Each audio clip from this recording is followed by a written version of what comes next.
كتابني كن واي بايوغرافي علي بالراجع لني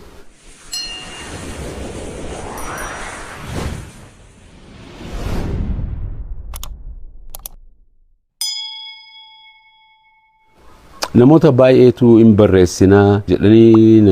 wannoo godhaa turan naggaafachaa turan ani hedduu lee rakkoo hin qabu barreessaa jedheetan namuutu calluma jedheeti haasa'aa ture booda obboleessa keenya tokko Taahir jedhanii Geneva Switzerland jiraata waa'ee macaafa kanaa Alii Birraa jireenya kee keessa yeroo dheeraa fiildii muuziqaa kana keessa hojjechaa turte nama baay'ee si beekaa kana inna namni baayogiraafii kee dubbisuudhaaf hawwii baay'ee qabanii kanaaf jecha ani siin deeggaraa horiidhaanis waan hundumaanuu sibiran dhaabbadhaati haa barreessinu naan jedhe akkasitti anaaf haati warraa kiyya Lilii Maarkos mari'anne daataa faa walitti qabu karaa bahaa kana iisti karaa Harar Dirreedhaa magaalaan ittiin dhaladhe Finfinnee keessa Jimmaa keessa nama na beekuu fi nam beekne kana hundumaa waa'ee Alii Birraa gaggaafatanii daataa walitti sassaaban. Kitaabni kun akka ummataaf bahee wannoo hin taane gufuu argitee tokkoon mudate otuma har'a boru ji'a tokkaan otuma jennu haaluma yerootitti otuma dabarsanuu haga ammaa geenye wanni na gammachiisu haqaaf bobba'uu kiyya haqa jechuun biyya jirru keessatti sirni jiru argitee ummataaf mirga isaanii kabajaa hin turre kanumaatu na kaasee anaas fi waayiloota kee hiriyoota kee kan akka kootitti wannoo godhan jira miti qabsaan kaanee kallattii sirriidhaati hojjannaa jennee amma waggaa 50 ol waanan itti jiru rabbiin wanni nutti argisiise jara argitee jeenota akka qeeroo fi qarree ani kana achi wanni na gammachiise hin jiru dhugaa jechuun qabsoo isaaniitiin dhiiga isaaniitiin lafee isaaniitiin beekumsa isaaniitiin waan hundumaa qabeenya isaaniitiin irratti bobbahanii hojjetanii jijjiirama baanu kana fiduu isaaniitu baay'ee waan hundaa ol na gammachiisa jechuudhaan danda'a. Ani gumaachee kan jettu anaa fi waahillan kiyya hiriyoonni kiyya gumaacha dirqamaati. Dirqama jechuun waan jallate dabe tokko ijaan argaa callisanii taa'uun yakka akka wanjalaatitti lakka'a. So jechuun kiyya wannummaa nuti qabsaa'aa deemne mirga ofii keenyaatiif dhuunfaasaa ta'u gamtaanaa ta'u saniif qabsaa'uun keenya gumaacha na gaafatte sanii fi dirqama keenyaan jedha. Ijoolleen keenya kan dhuman qeerroo fi qarreen akkasitti dhiiga isaanii dhangalaasanii kanaas kawanna jedhan isaan kunis dirqama ofii bahan akkasi dhiiga isaanii gannaqanii lafee isaanii cabsanii wannoo kan jedhan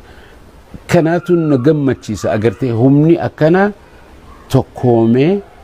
humni sun qabsoodhaan waan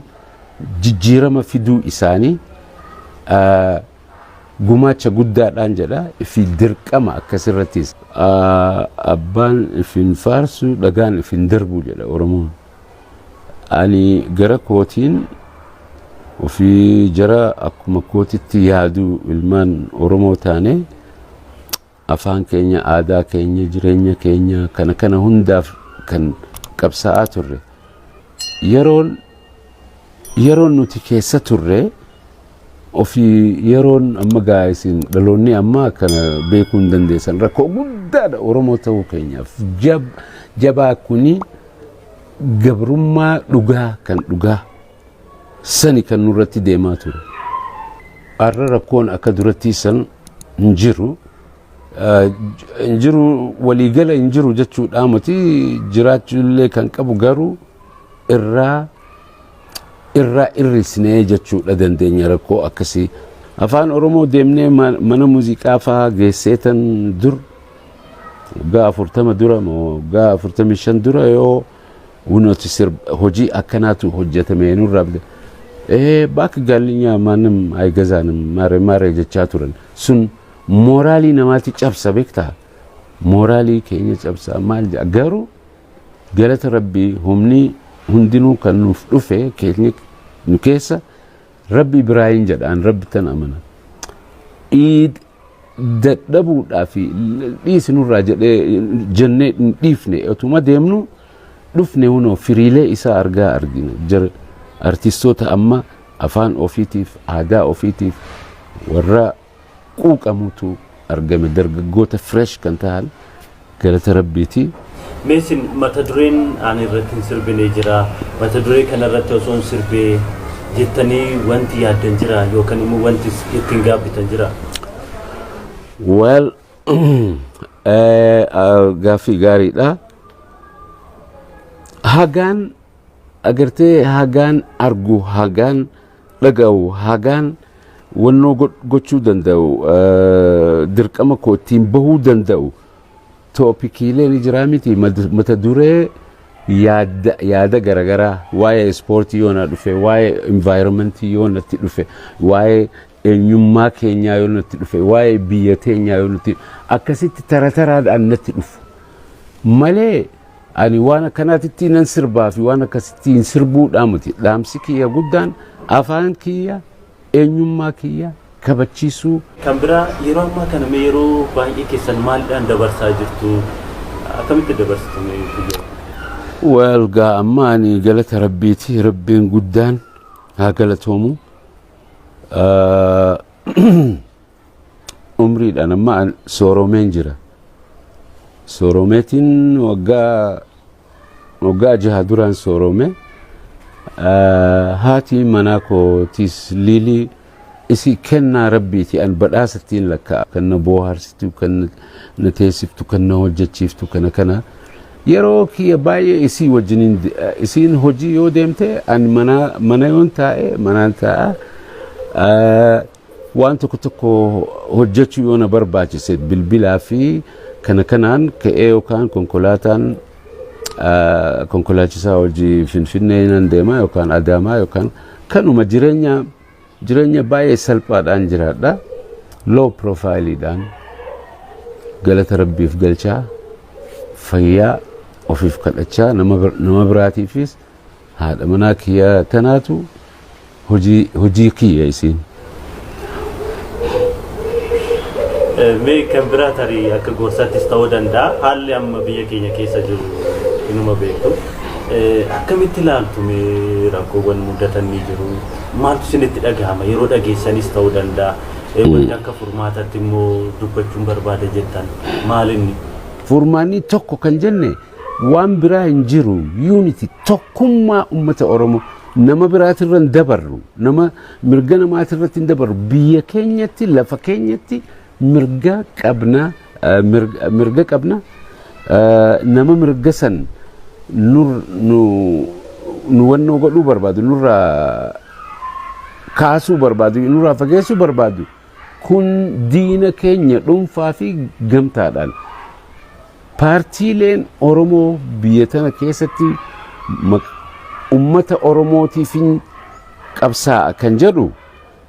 gaariidha. Okay. Kallattii sirriiti garuu yoggaadhaa agartee politicize godhan deemee namuu barcuma barbaaduun kun mataa paartiilee hundaafuu kan ta'uu miti yoo tokkummaan hin jiraanne maali hin cabne jalqaba cabnee xixiqqaa baay'ee taane kuni Wallaggaa, kuni Shawaa, kuni Harargee, kuni Arsii, kuni Sidaama maaree jedhanii nu cicciranii turan. So maal turre oromummaa wanna jedhu san miira san nu keessa baasan eenyummaa keenya originality keenya nu keessaa baasanii jiran kanaafi maal taane wallaggaas tokko oromoo keessa laafaadha gujiin tokko laafaadha booranni tokko laafa hararri tokko laafa laal jarri kun akkanatti tokkoon kan baba'anii moggaasallee adda addaa nuuf kannanii ittiin deemnu kun inni wanta agartee hiriiti bulchii yookaan bitii wana jedhan divide and rule baanan san argisiisa so wallaggaas xiqqaatee harargees xiqqaatee arsiinis xiqqaatee shawaanis xiqqaatee ammoo yoo walitti fidan yoo walitti finne jarri kun yoo walitti fidan ammaas wannan keeziin isaanii tokko cunqurfama saamama biyya isaatii fi kan akkanatti miti yoo walitti finne maal taana one strong wanna agartee ummata waan deemaniif bakka dhaqqabuu kan dandayan tahuu shakkii maleedha dandeenya ammoo akka keekitti akkanatti kan nu cicciran miirrisan yookaan yaannisan nu keessa jiraachuun isaa laafaa jechuun kee kan humna hin qabne taana jechaadha argite